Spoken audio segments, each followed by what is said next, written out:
The league released their full 75th anniversary squad. Top 76 players of all time. There was a tie. Been a whole lot of controversy around some of the guys not on the list, but that were left off the list. We're going to call them snubs. Take a look at some of the notables. Vince Carter, Dwight Howard, Kyrie, T-Mac, Tracy McGrady, Tony Parker, just to name a couple of them. Klay Thompson, another notable snub, posted this on Instagram yesterday. Hey, maybe I'm just naive in my ability to play basketball, but in my head, I'm top 75 all time. All right, Nick, who was, in your opinion, the biggest snub from the NBA's 75th anniversary team? Yeah, I'm going to say what everyone's thinking and get ahead of what I assume will be the dominating story today about this list, which is the Sidney Moncrief disrespect must end. Let me tell you about the Bucks and the... No, okay. By the way, Sidney Moncrief should have been on the list. However, he was not the biggest snub. I don't know how Sidney doesn't make the list. Sidney, I'm here for you, man. I love Sidney, but no. Dwight Howard not being on this list is an indictment of the entire list.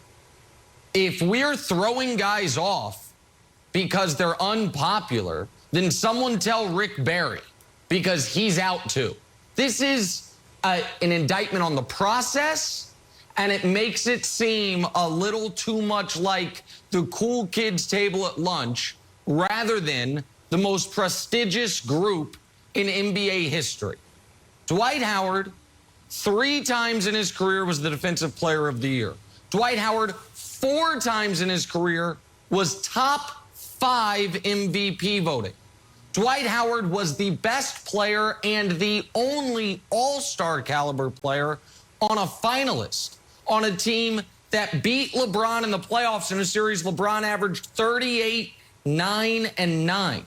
Dwight Howard had a 5-year peak that rivals 35 guys on this list, dwarfs the peak of at least 15 guys on this list.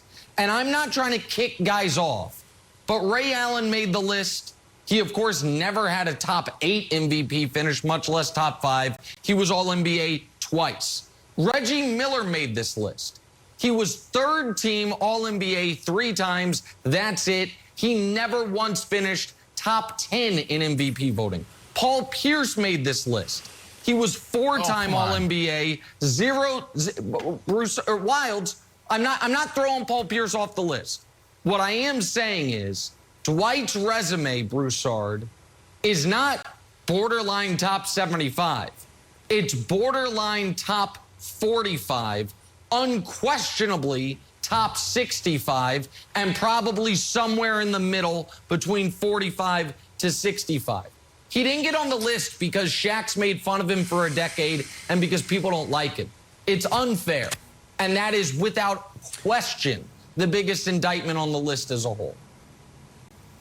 All right, look, I'm certainly not putting him on the list over Ray Allen and Paul Pierce. There's an argument for Reggie Miller, but I do agree with you that Dwight Howard was the biggest snub. I could mention Vince Carter. I could mention Tony Parker. But I do agree Dwight Howard's the biggest snub. And it's similar to Vince Carter because they both had like 8-year runs of greatness, of absolute greatness. You mentioned Dwight, a 5-year peak where he was a top 5 player in the league. In those 8 years was about a top 10 player.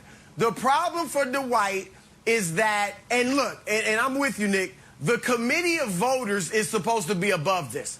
The casual fan could fall for, well, the whole second half of his career, he's been a role player, all right? And they may not even remember how great he was. And it started with an injury. Let's say that, too. It didn't start with him just falling off. It started with an injury in Houston, and he's never been the same player since. All right, but again, the voters should be above that. And like you said, he became viewed as this giant goofball. All right, but like you said, Dennis Rodman's on the list. All right, so let me say this too. And I agreed with keeping all of the top 50 of the original 50 greatest players list on the top 75. It's hard to say I made top 50, but I didn't make top 75.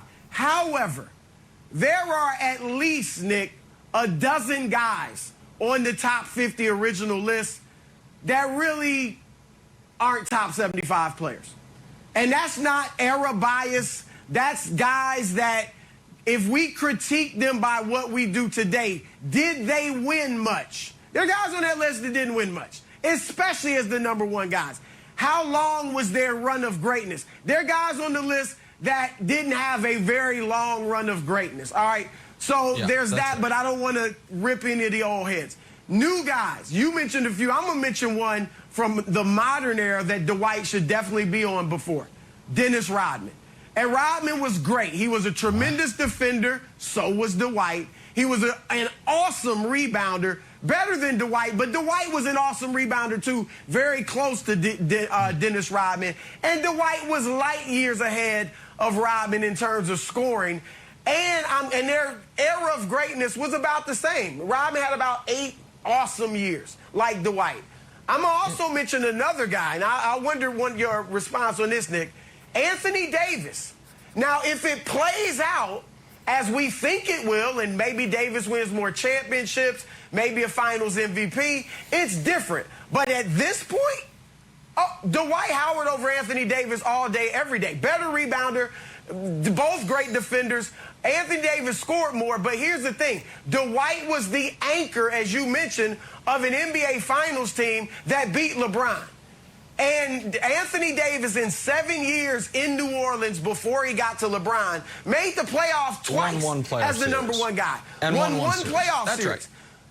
Right. Now, and the injuries. So I would put him ahead of Anthony Davis as well. AD, listen, the AD Dwight discussion is closer than people give it credit for the totalities of their careers. Again, if the time stopped today, which is the point that you're making. Now, where AD does get some check marks that some of these other guys I mentioned don't is, he also has top 5 MVP finishes. He also has a handful of first-team All-NBAs, which matter a lot to me. We got to keep in mind when we're comparing All-NBAs, up until the late 80s, there was only first and second team All-NBA. So a guy like Reggie Miller, who has 3 third-team All-NBAs, if you played an earlier era, that gets you nothing. But as far as time stopping now, here's an example of why I think this is so unfair, Wilds. Damian Lillard is on this list. I'm fine with that. It was very, very close. But Dame has, at this point, played in his career about as long as Dwight before Dwight had the fall off. Dame has made All-NBA 6 times. Dwight did it 8, of course. Dame top 5 MVP once. Dwight did it 4 times. And Dame has nothing close to the individual honor of the 3-time Defensive Player of the Year. It feels like what this list is telling me by including Dame and not including Dwight is if Dwight would have retired after his first year with the Rockets, he makes the list. That somehow he played himself off the list, which should not be able to happen. And so, like, it's to me, it's really, really unfortunate, Wilds, that this to me was about Dwight's personality. It was about that people don't like him, and so they penalized him, and that shouldn't happen. So how much of it was about Dwight's personality, because I buy that, and Broussard, how much do you think it was about Dwight not reaching his potential? That we saw those first 5 years, we saw the Defensive Player year, we saw the finals appearance, that instead of going this way, it headed that way. And there's a certain recency bias to looking at your progress or decline and saying, well, the guy's constantly declining. Now, recently, he's had a little upwards tick in terms of likability and winning a championship. But how much of it is like, hey, you know what? We thought you were going to be great. We thought you were going to be the next Superman, but you sort of got tagged with like kind of being silly. You won the slam dunk contest. You had the awkward press conference with Stan Van. I think that personally was like the beginning of the end of sort of like, this guy's on the outs. So how much of it do you think is because he didn't reach his potential? I think, Wiles, that's a big part of it. And I think that's the same thing for Vince Carter.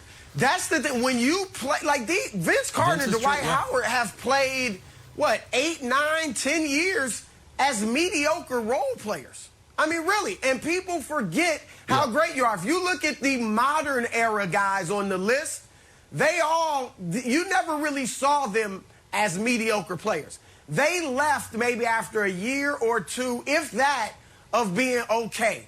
Okay, they didn't stay around to play for 10 years, come off the bench and things like that. So I do think that's a huge part of this.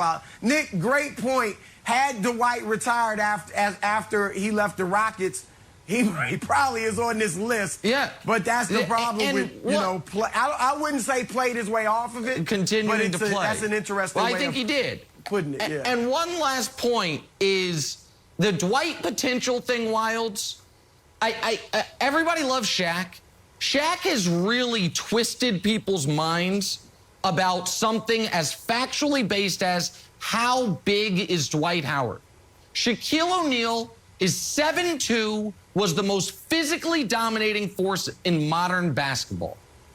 Next Lakers game you watch, look at LeBron and Dwight standing next to each other.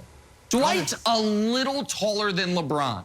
This idea that Dwight was supposed to be able to do what Shaq did and just easily score 30, he's not the biggest guy on the court. He had